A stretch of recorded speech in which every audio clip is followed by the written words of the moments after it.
歡迎收睇美國專訊。俄勒岡州一間公司為有意喺建築行業發展嘅女性提供8個禮拜嘅免費培訓課程，幫助佢哋喺呢個以男性主導嘅行業當中獲得成功。下邊係有關嘅報導。First, everyone was like, "That's crazy. You don't know anything about construction." And it was a whole new world, and it was really, really hard and really physically exhausting, but really interesting and really exciting, and I loved it. You know, just helping so many women come through our program and go out, and after, 1 year, 2 years, and they graduated, 4 or 5 years, they became an electrician, a carpenter, a plumber, a pipe fitter, a heavy equipment operator like myself. They were able to no longer have to survive on benefits from the government, and they could have pride in a job that was not just a job, but really a career pathway, and they could buy a car, they were buying their first home, and they had economic independence. It's definitely an old stereotype that I think we definitely need to lean away from. It's for sure a very physically demanding job. You have to be in shape, you have to be willing to work hard. As long as you're willing to put in the work and to work for it, I don't see why women can't be in it. I don't see why the stereotype was made in the first place. So you don't see very many women out there, but more women need to be in the trade for sure. So now we've got to do this out of our way, so we need to form this. I think the women that come through our doors, some of them are women who have, a master's degree in engineering, and they don't want to sit behind a desk all day anymore, and they want to do something more dynamic, and they want to be outdoors, and they want to use their bodies and their brains. Those women come through our doors.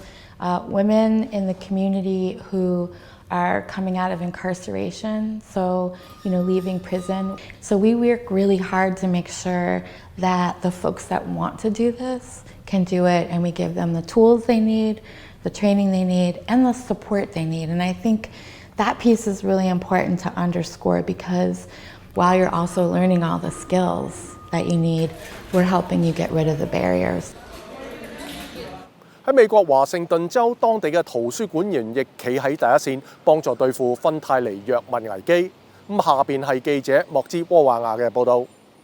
Hold it like this. You don't want to drop it because it can deploy the spray, but it's not harmful if it gets deployed. You just have to start again with another one. 加比庫恩特斯正在解釋佢從圖書館工作人員學到嘅一項新技能，使用一種可以暫時逆轉鴉片類藥物過量服用嘅緊急藥物。喺美國加緊打擊芬太尼藥物嘅鬥爭當中，塔科馬嘅圖書館而家有一部配藥機，可以配發可能挽救生命嘅解毒劑納洛酮，同時提供免費熱咖啡同新冠病毒測試。We worked with the Tacoma Needle Exchange to create a contract basically to help us support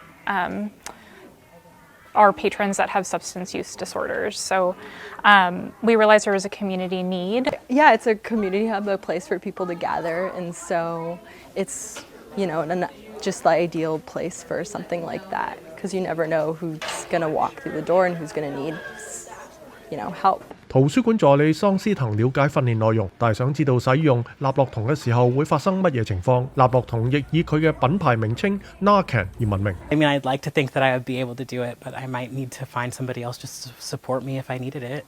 We were a little bit nervous at first just to see what people's reactions were going to be. Putting it up in a public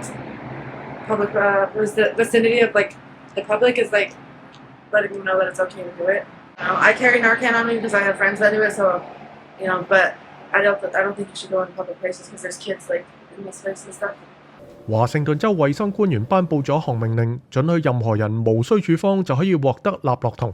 華盛頓大學流行病學家班塔格林博士話，比納洛酮更容易獲得，將會防止更多人死亡。There's good evidence we keep seeing over and over and over again that of all of the populations you want to make sure have naloxone, it's people who use opioids and or those who are friends and family and loved ones of them.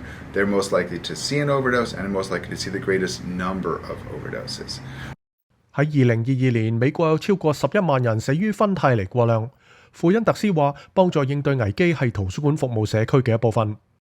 A lot of people have reached out to us to say they've lost family members to addiction recently, and this, just knowing that they have the tool to be able to prevent a death like that has just been so important to our community.